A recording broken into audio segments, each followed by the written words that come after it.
Hello, everyone. Welcome to today's show. And this is the segment where we analyze one of the juiciest stories from previous months. And we have a panel of one of the most outstanding analysts that go wild or grumpy, however you want to put it. So we are going to have a lot of fun discussing, all of these stories. Before we do that, we are going to start with quick intros of everybody. Sam Gupta, principal at Elevate IQ. Elevate IQ is the analyst and advisory firm.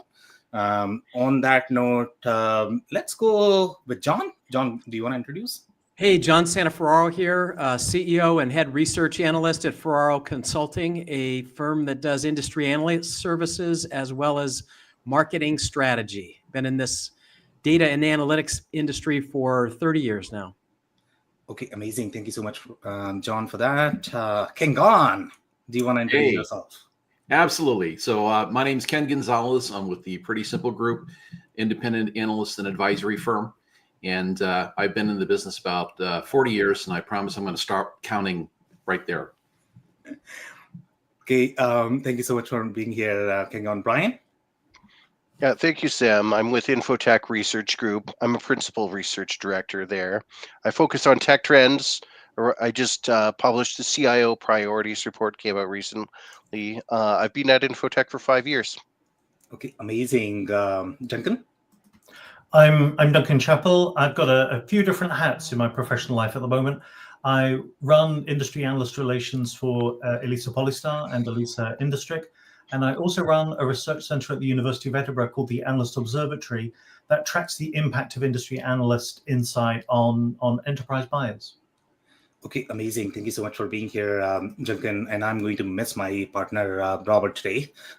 So I am going to have to do a lot more heavy lifting, which is not my first preference. I like to be lazy. But in the audience, we generally like to see a lot of comments from your side. We are a big fan of creating this three-way conversation, even though you are not part of the panel. You are part of the panel. So bring your stories, comments, whatever you can bring, and we will be discussing those as we make progress with the show. So I'm going to jump right in, guys, and on the first story. So here, and I don't know if anybody from this room was here last week, but we did cover Unit 4 just a little bit. John, were you there? Yeah, I was there last week. Yeah, you were there. So this is a similar story, but different, organization. So we have some more details. So we'll touch briefly on that.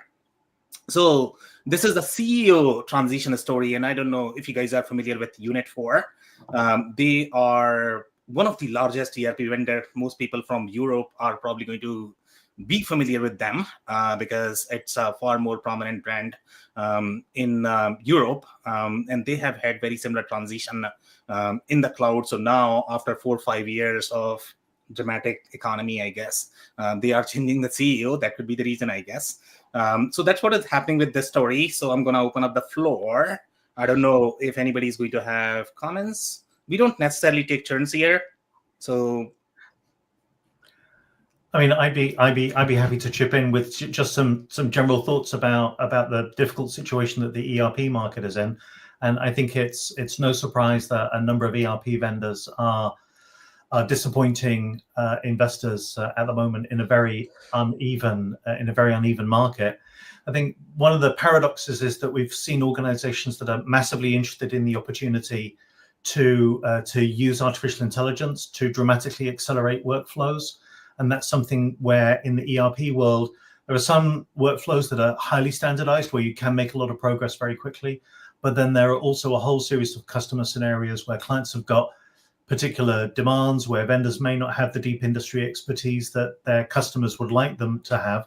and that means that their revenue growth is being challenged, and instead other players in the market are accelerating. So I think generally we're seeing that many of the cloud providers are accelerating in a way that some of the traditional software application vendors like Unit4 have not been able to accelerate at the same growth rate. Yeah, more comments. If I don't hear anything in the next 10 seconds, I'm going to provide some more context on the story, and then I'll see if you guys have any sort of... I'll jump in real quick because I guess to me it was more interesting that not that Ettling was leaving, but that Simon Paris was coming in. Yeah, and especially because he's got great CEO experience from what I can see, but he also has experience at SAP. So he knows the ERP business, and there he was the head of the industry cloud. And so he really understands two things that I think could be important for Unit 4. One, cloud, and number two, being able to go to market by industry. And especially as we move into the AI age, we have the large language models that are developed, where people are developing these agents, but we also have the smaller, more specific industry models that are going to be really important to move forward. So it'll be interesting to watch him leverage that and see if that opens some doors for Unit 4. Okay, so guys, I'm going to provide some more context here. So I guess, John, we discussed last time that Simon Paris, even though he has SAP and N4 background, he seems to have a lot more manufacturing background. This is going to be slightly more service-centric ERP. So in this case, your HCM background is going to matter a lot more. In this case, Mike Ettling probably had that background a lot more. But I think the reason why they have shifted is all because of the private equity move, because they generally like to have a CEO who has done scaling at that revenue band.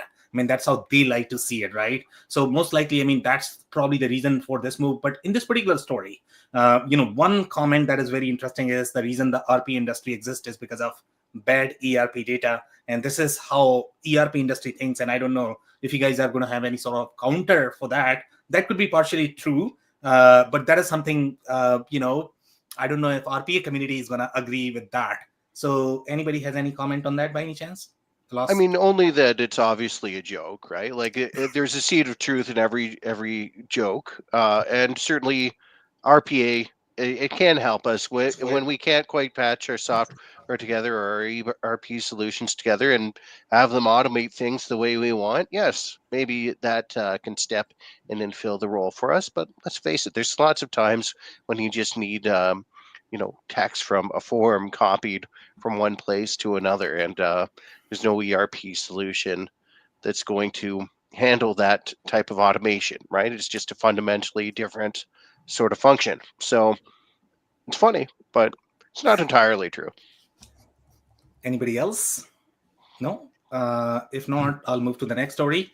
So I'll give you guys background on this story. So overhaul, I don't know if you guys are familiar with this company. They are primarily in the supply chain space. In supply chain space, and again, I don't know how much background you guys have in the supply chain space. There are many different companies, okay? John, I think we were doing back and forth on LinkedIn yesterday in terms of AI. There are a lot of different AI and analytics company, but their intent is going to be that they are providing network. They are also providing analytics on top of that. These companies are not necessarily in the execution space, which is going to be transactional space, the operational space, the whole ERP, in WMS or supply chain suite as well, you have a little bit of execution component, which is going to be your WMS, TMSs of the world. So overall, I would say they are more into the whole visibility space, which would fall under data analytics, pre-baked analytics for supply chain. Their secret sauce, I would say, was one of the things that they were handling, which is cargo theft, which is very unique, business case from the supply chain perspective, and they are really deep into that. So that's the story, and obviously they have raised, some money here. So I'll provide some more context, but I want to open up the floor first for you guys, if you guys have any sort of comments here. I'm just interested here on the focus on supply chain security.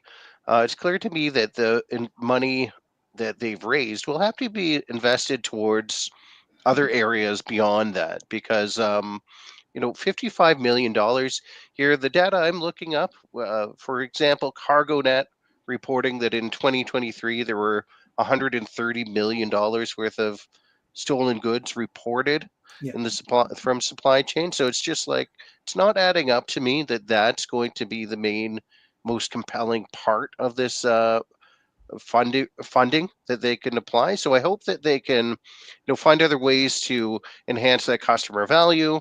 And they do say here, of course, they're planning to use this maybe for their own acquisitions. So we'll see, how they sort of expand their portfolio. Yeah, I think I can imagine that one of the other use cases that they might be thinking about is traceability. It's a real problem in a whole series of industries, that their ability to trace components, and especially to understand, even at quite late stages in the production process, where a component might have ended up, that can be very hard without being able to have a good visibility and a good, the real ability to analyze data, tracking where various components and raw materials have come from. So I could see this could be an interesting area. But honestly, it's fascinating to think that the market might be that small. Immediately, I wonder whether there's a lot of theft that simply isn't being reported because nobody wants to report their theft or their shortage in a way that their investors are going to pick up on it.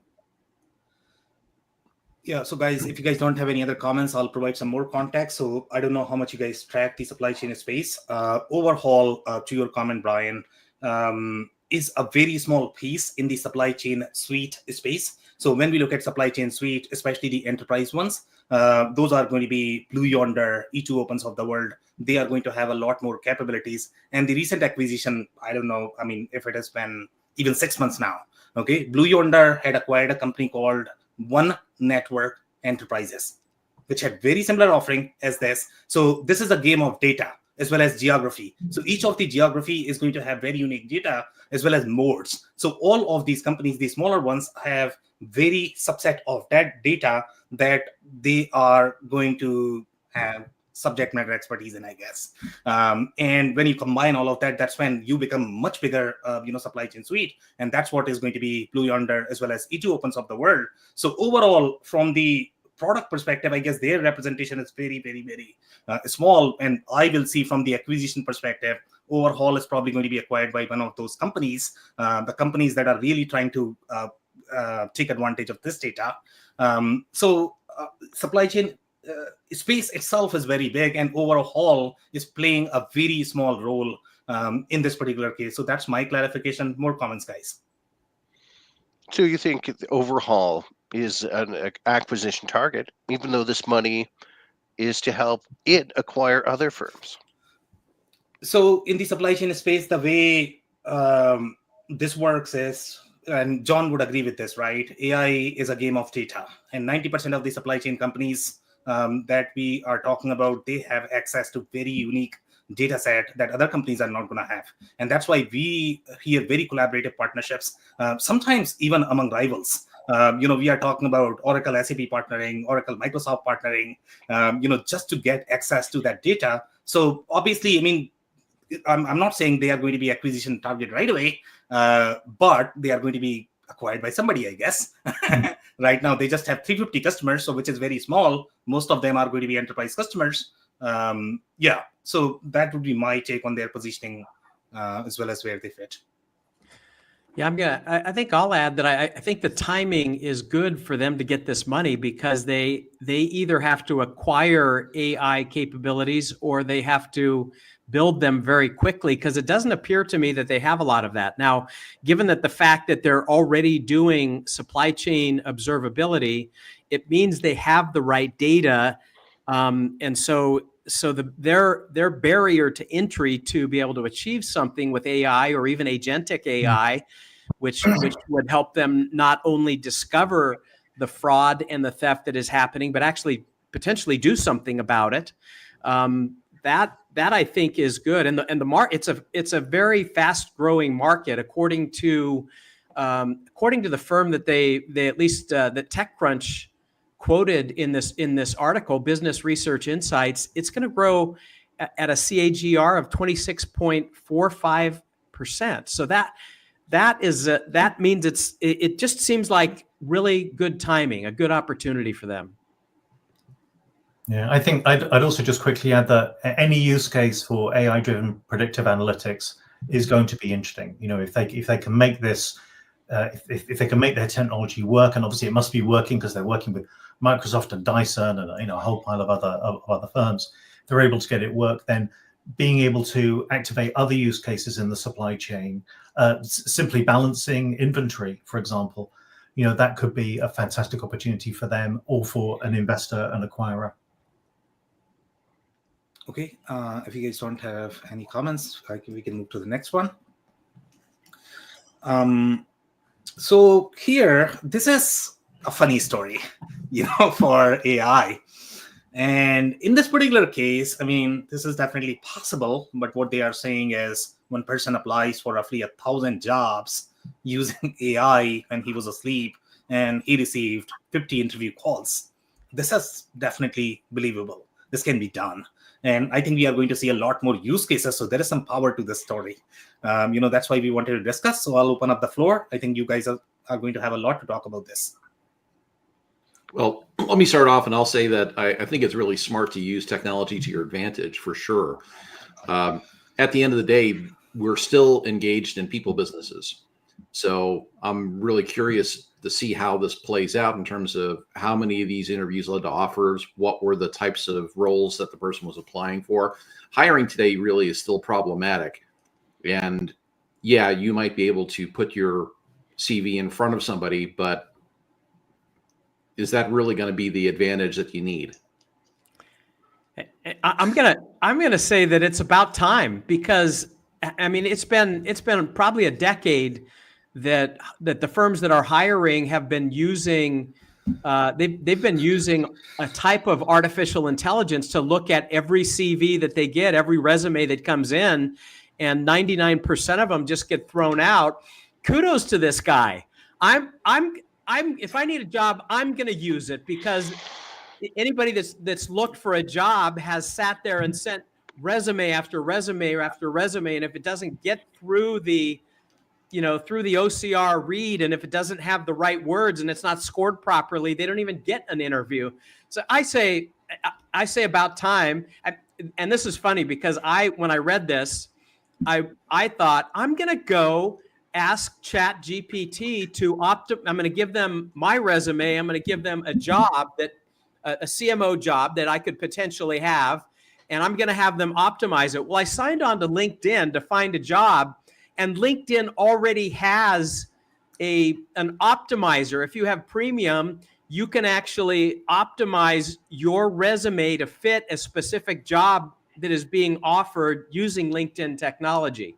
So it's going to be the wave of the future, and somehow we're going to have to bring humans back into it, because I'm not sure that the AI approach will be able to find people the right jobs and find the hiring companies the right people. Yeah, I agree. This guy deserves kudos. Why not go and try and automate your job hunt? We know it's a painstaking process, and often people that are looking for jobs feel like they're pouring their heart and soul into this process and getting dehumanized through these corporate interactions they have, where they're removed from the resume pile before they even get an interview by some sort of algorithm, right? So perhaps there is some opportunity here, in fact. And as long as the AI is representing this guy's actual skills and not hallucinating that he has a PhD that he doesn't have or something, I don't really see that there's an ethical problem with it. It's just making him more efficient in the jobs that he's able to apply for, allowing him to apply for more jobs more quickly. So that's not a problem.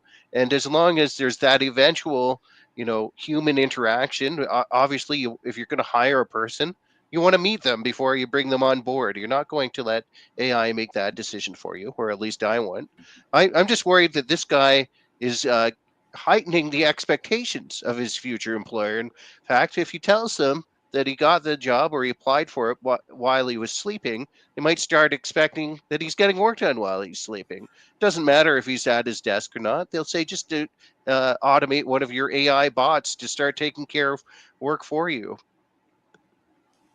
Yeah, I think the interesting side of the story is really, what does this mean for applicant tracking services and for providers like LinkedIn, Hiretual, HireView, people who are in this market? It's an interesting choice because on the one hand, if people are using these technologies more, then you've got more signal to noise ratio, which means that companies need applicant tracking systems more. Yeah. But then on the other hand, there's the risk that if you're using AI, then you're going to be able to game AI systems better. It produces the possibility that some of these vendors might start being able to better discern which applications are mostly or largely produced by AI. But then it also suggests maybe there's a business model for these organizations that are providing AI-powered screening could actually move into that other side of the value proposition and start producing solutions that can allow people to apply in a more effective way for more targeted positions, hopefully the ones that they're most familiar to, but which they might not be aware of. Yeah, great points, guys. So go ahead. Sam, a little bit. I got to add in some irony because I saw another article about Anthropic, and Anthropic has all of a ton of jobs available. They're hiring right now, but if you go into the Anthropic site and you try to submit a resume and apply for a job, they ask that you do not use artificial intelligence in any way in the development of your resume or your cover letter or anything, or answers to any questions. That's crazy. You're selling AI and you are not allowing AI for their own jobs. That's not fair. Add that to the example of dictionary definitions under irony. Yes. Exactly. So guys, if you don't have any other comments, we have some comments from the audience. So we have Bala. Hello Bala, thanks for joining. We'd love to see your comments from your side. If you have anything, Jill, thank you so much for joining. Follow Jill. She has put her LinkedIn profile here. And then we have a question relevant to this story, I guess, from Chad. And Chad is saying that will this improve demand for headhunters as enterprises get inundated with 1,000 of automated resumes? So I'll add something to it, and this is going to be consistent with your comment. I guess Duncan had that comment.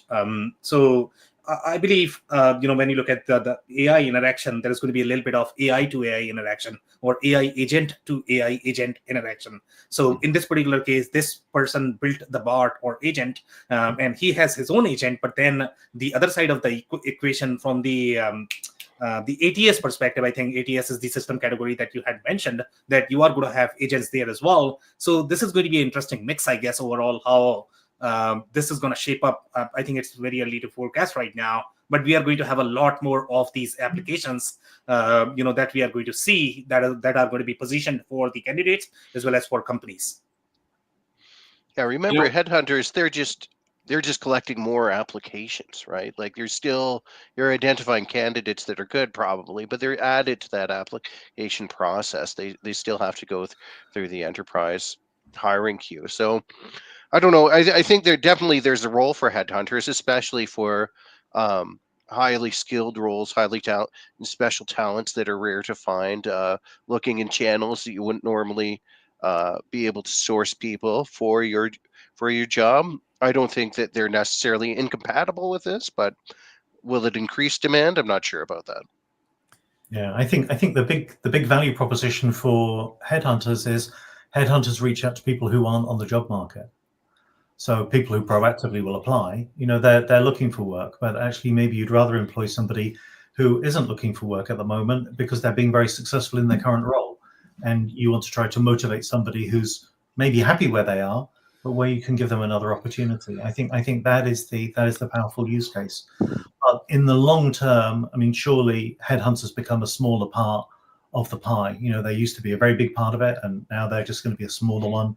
And even as you have more, even as you have more applicants coming in, simply there'll be more automation built into these applicant tracking systems. More automated interviews, more automated calls, much more filtering and scoring.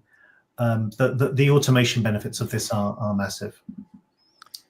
But doesn't this just leave us at a point where we kind of have the same problem?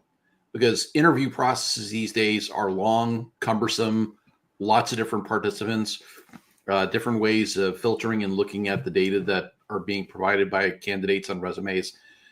We're kind of moving the pile around as opposed to really getting to more of what I would consider what's the essence of trying to identify viable candidates and ensure that we're, spending our time with the right people. Yeah, could not agree more, guys. Great comments. So we have one more comment. If you guys don't have any other comments on that, so I'll provide some more context, and then you guys can provide your assessment. So here, Hyoun is saying that the biggest problem is no consistency in resume format. We need a resume schema that allows for quick processing of content, but without AI interpretation. So in my mind, one of the biggest beauty of generative AI is that you probably don't need a structure, because enforcing a structure is almost like getting into this whole game of change management, which has always been hard. It's very, very, very hard to enforce any sort of change or standardization for that matter. So, now I think the beauty of AI is that you probably don't need that. So that's where the biggest benefit is going to be. But guys, do you have any comment on this? Yeah, I think what Hyoun is saying is that if you want to remove the AI bias in your interview interpretation, say if you were able to manage the intake process so that you required your job candidates to fill out a structured form on your website, replacing that sort of unstructured content of a Word document that has the resume, then you could maybe just avoid the need for AI, right? You could use a simpler a system that would be able to analyze each field looking for particular things that you wanted. So there's different ways to go about this. Obviously, generative AI does open up the ability to analyze the unstructured documents too, but we know that there was analysis of job candidates before AI existed. More comments? So guys, one joke on this, I guess. I mean, EDI was probably one of the most hated technology out there, which is sort of trying to promote the standard. And now we are talking about creating standards for resume. So we'll see how that goes, I guess. So if you don't have anything else on this, we have one more comment related to this story. So Anders is saying perhaps expanding the V card standard to V resume as a standard format would streamline things, perhaps reducing the need for AI parsing. Guys, I'm not liking this conversation at all, to be completely honest, because if this were for me, meaning you are looking at 20 pages of resume, you are going to give me like one page, it's not going to work for me. So I don't know how. And I think you have to think about the use case for a resume. That surely any smart job applicant is constructing their resume a little bit differently for this job than for that job. They're removing the things that the role doesn't ask for. They're putting more emphasis on the things that the role does ask for. I think the other thing that's missing from all of this, and maybe this is where headhunters come in, is cultural fit. Definitely AI makes it much easier, both for candidates who are ill-intentioned to pretend to be more qualified than they are, but it also allows systems to be able to more quickly identify people who have the right skills. But in so many organizations, really they should be hiring as much for attitude, as much for cultural fit as for skills. And I think sometimes these automated systems give you a false sense of security that an applicant will be a good fit. Also by the fashion for competency related interviews.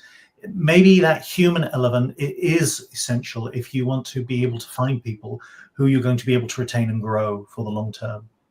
Well, I think that's a huge opportunity to be able to look at psychographics, right? Not just demographics and experience, just even to be able to look at, some of these personality tests, whether it's Myers-Briggs or Strength Finder or whatever it is. because I think we can use technology going forward to expand the number of things that we look at. A resume is very limited. And if we understand the dynamics around personality types and strengths within a specific organization that person is going to work in, and they have a model, you can, I mean, as a hiring manager, I look at those kinds of things to see, are they going to be a fit, not just with the culture of the company, but are they going to be a fit on my team? And so I think there is a huge opportunity to expand beyond, V-resume can be a component of it, but to get into psychographics, to look at things like values, to see if there's a match with culture. I think there's a huge opportunity to automate hiring by looking at additional attributes of within the process. Okay, if we don't have any other comments, let's keep going to the next story, and let me remove that comment as well. So hopefully, okay. So this is a very interesting story, and I believe John is probably going to have a lot of comments here.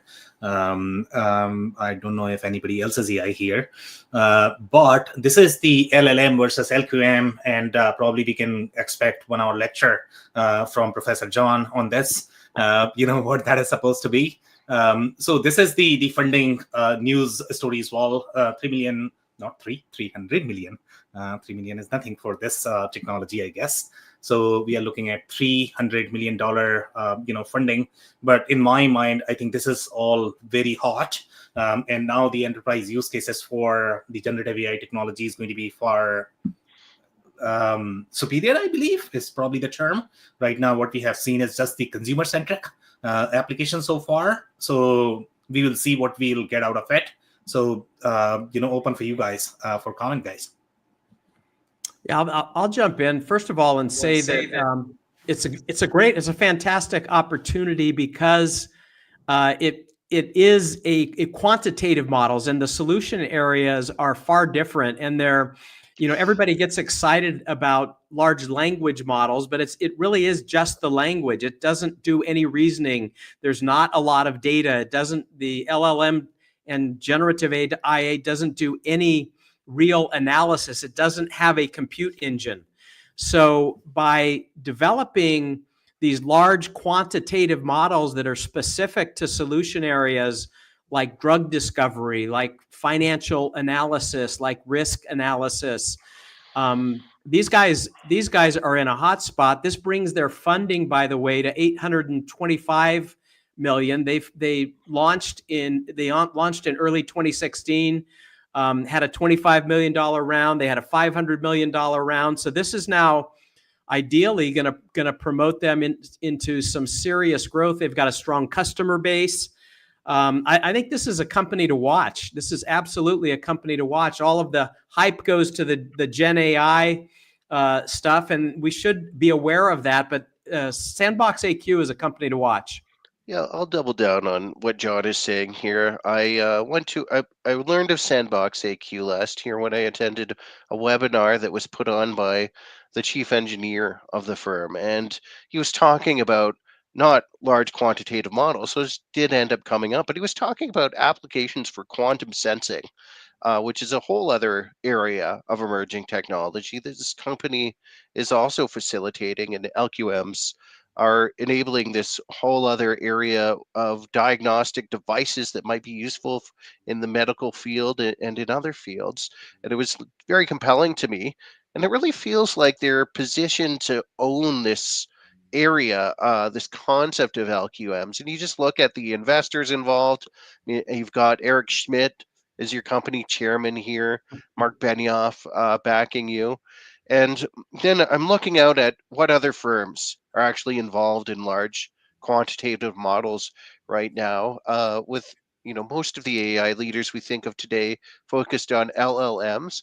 Well, the ones that are building LQMs, aside from Sandbox AQ, Renaissance Technologies, World Quant, they're focused on this algorithmic trading, right? So they're building for financial portfolio management. And Sandbox AQ is looking at much broader use cases that could transform biopharma, chemistry, materials discovery. So This is an exciting company to keep an eye on. Yeah, just to chip in on that. I mean, I agree that everything around drug discovery and materials science can be massively accelerated by quantum computing. I'd also point to AI-powered cybersecurity as a hugely important area for this.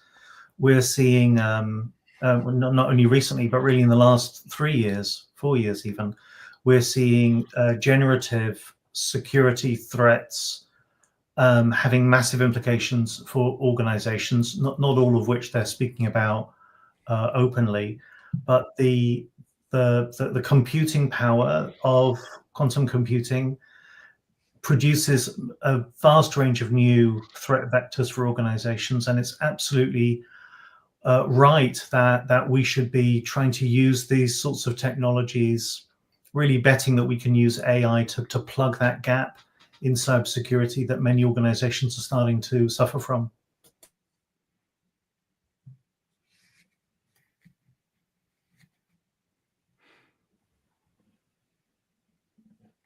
Sam, you're on mute. Sorry, that's why I don't like mute. I told you before as well. Okay, so I'll go back and repeat. So this was a question for you, Brian. On your comment related to this industry, Sandbox AQ is probably the only player which is going to be slightly more, I like to call this horizontal platform, as opposed to vertical application, right?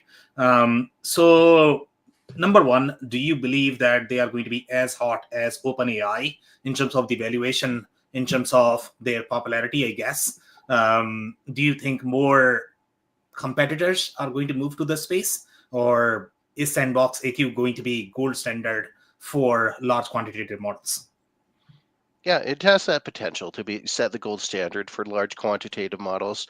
You know, what really drove the explosion of interest in OpenAI was ChatGPT, right? Now, is there some sort of ChatGPT opportunity for Sandbox AQ? That I'm less certain about.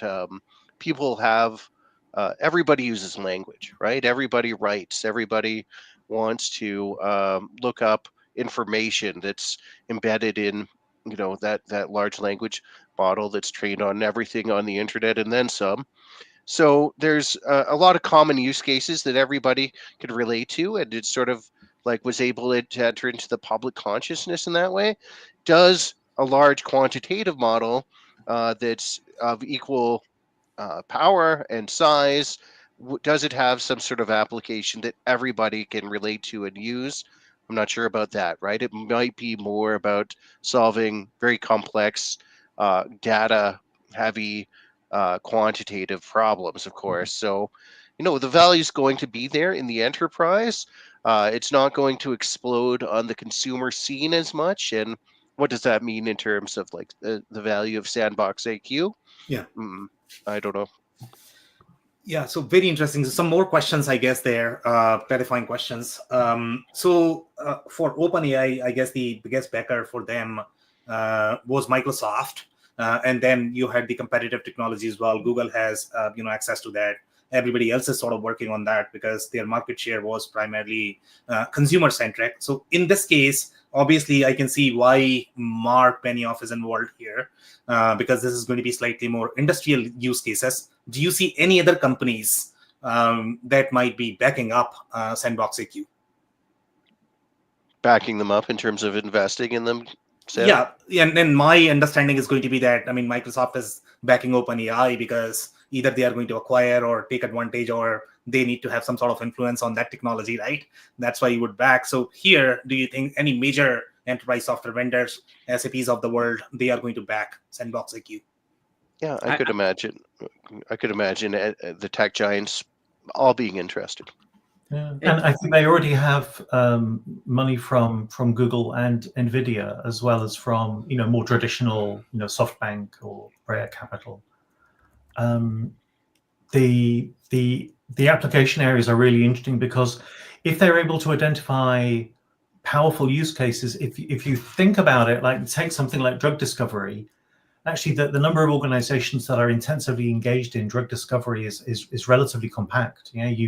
You could make a massive impact on a small number of firms actually without needing to build out an extensive consumer brand or a very, very large sales force. You think of what Palantir has been able to do, acquiring a massive customer base, but actually, or a lot of revenue and quite a great valuation, but actually from a relatively compact number of customers. Yeah, great points, guys. If you guys don't have any more comments, I can move to the next story. Okay. All right. So this is a very interesting story as well, coming from Salesforce, and we have provided a lot of coverage for Salesforce. Salesforce Microsoft rivalry is very common in terms of what is AI agent, I guess. They are arguing about that. So in this particular case, this is coming from Salesforce, and they are saying that they have announced Agentforce 2.0. I don't know what is the difference between 1.0, 2.0, but obviously it is going to be far more powerful. At least that's what I can read based on what Salesforce is trying to claim. And they are saying that the newest version of Agentforce, the first digital labor platform for enterprises, a complete AI system for augmenting teams with trusted autonomous AI agents in the flow of work. So, this is AI agents, and they have been the biggest champions of AI agents, I guess. So I don't know. So you guys are probably going to have more comments here. So I'll open up the floor. This was announced at Dreamforce back in December, and now we're getting the general release of Agentforce 2.0 in February. I was surprised to learn in this announcement, Salesforce saying that it's processed 2 trillion transactions on the platform for enterprises. So what constitutes a transaction exactly when you're talking about these sort of task-based agents is a little bit unclear to me, but it still sounds like a high number, and I think reflects pretty good adoption. And I think this is a really clever way to pursue AI agents in the enterprise. Instead of sort of positioning it as go build your own agents on our platform, we've given you the natural language programming skills to go and do it. It's actually just identifying the most common tasks that enterprises are doing over and over in many different scenarios, and giving them that tool, right? And saying, this is the automation you need. Here's the ability to customize it. Go and apply it now. This is going to help enterprises solve that ROI problem they have with their AI investment. We all got Copilot and turned it on, right? And it got integrated into little sidebars in our software. Do we ever use it when we're actually working? Not very often, right? Or else maybe ask it a question or get it to review some text, but it's not doing very many tasks for us. And when you try and get it to do some tasks, it doesn't work very well. So we needed agents to really get there and add that automation aspect to get a productivity boost. So if Agentforce can manage this, it's a big win for Salesforce. I'm gonna say that Agentforce 2.0 is agentic AI 0.5. So in the agentic world, there, an AI agent is basically a piece of software that has enough intelligence to be able to reason, to be able to learn, to be able to adapt, to be able to act, to be able to interact. And ultimately, it needs to happen in multi-agent environments where agents can collaborate together and have a handshake and be able to come up with new objectives. And this is really agentic AI 0.5. It's only tasks. It's still very simple tasks. When they talk about reasoning, it's very simple reasoning. It's really almost like generative AI based, 100% generative AI based. And their Atlas reasoning engine is moving the right direction, but it doesn't have any ability to act, to interact, to collaborate with other agents. I think that they have a long ways to go, but they're on the right track. And the task-oriented AI agents need to move and mature into persona-based agents that do what a person would do, and then from there to department-based agents, and from there into ecosystem agents that look at entire ecosystems, like not just software code generation, but software engineering, the whole process. So it's the right direction. It's not 2.0. They need to pull back their marketing maybe a little bit. I like that thinking that it's maybe getting a little bit ahead of themselves. And I think that businesses that take the messaging from Mark Benioff and believe that these are digital employees ready to do labor for you will be disappointed. And I think it could lead to bad outcomes, especially when you start talking about automatically bringing prospects along that pipeline, right? I think there's a lot of risk that some companies will be engaging in outreach and engaging with prospects in a way that feels really spammy. So let's hope they keep the humans in the loop and use this as sort of augmenting the process, the sales process, with coaching, with advice, with bringing in relevant information at the right time, rather than just letting the agent go and spam everybody on LinkedIn with, hey, come and buy my product. Yeah, if I could just chip in, I mean, I actually am a big fan of having more dumb models that can do very few things. Obviously, we also need complex models. If you think of what Sam was talking about, having AI that can augment the human, I mean, obviously that is what we would love. But actually, particularly looking in manufacturing, also in telecommunications, I think it's pretty amazing to see how relatively simple and robust models, relatively straightforward agents can do a lot of heavy lifting, maybe not client-facing heavy lifting. But there's a lot of back office activities. There's a lot of routine customer service activities that can be automated, surprisingly well with models that are quite lean, quite compact, and therefore have relatively low operating costs. You look at the difference in the transactional costs that people have to pay. Obviously, the cost of using LLMs, the cost of using highly powered agents is going to come down very rapidly over time. But at the moment, I think we're at the stage where there are a whole series of routine tasks where agents are a serious alternative to offshoring, right? Maybe they're not going to displace people who are in customer-facing roles, but there's a lot of, entry-level routine work that we need to be doing. And, UiPath and ServiceNow and other organizations are pushing very, very similar automation strategies. And though we all have the appetite that these would be as good as humans, I think we have to remember it doesn't have to be as good as a human to be able to save a lot of money and dramatically accelerate a whole series of customer service scenarios. Yeah, so one layer I guess I would like to add here that I don't think have been touched overall in terms of the use cases. So initially, when we were looking at any sort of Gentech AI or generative AI use cases, we were looking at maybe content creation, content generation. Then customer service, I think that was the most spoken use cases. And then now this story says, sales.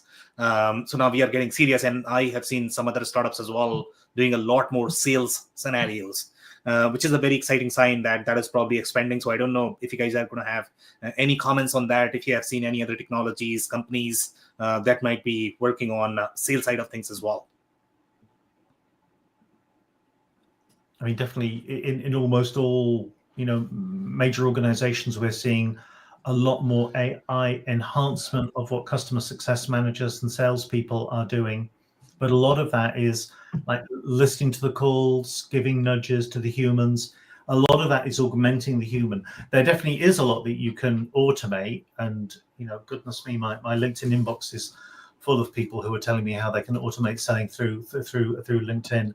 But I think it's really the enhancement of human salespeople where we're seeing AI really being able to dramatically change the productivity of sales forces at the moment. Okay, if you don't have any other comments, we can probably do one more story. Depending upon how many comments we get, I guess. We'll keep maybe for 2-3 minutes for any sort of closing advice. But maybe we have 5 minutes right now for this. So I'll provide quick overview on this one. This is Grammarly acquiring Coda. And this is a very interesting story. A couple of layers that I personally found interesting is because, Coda CEO is becoming Grammarly CEO, which is always very interesting when you acquire any company and then they sort of take over. But in this case, I think he does have very strong background. And I think some people, or at least on LinkedIn, they were discussing the future of Grammarly and a lot of technologies that are going to be very similar to your ChatGPT. So what is going to happen to them? What is going to happen to Grammarly business model? I think the direction that they are taking is interesting. It's very interesting. So I don't know if you guys are going to have any comments.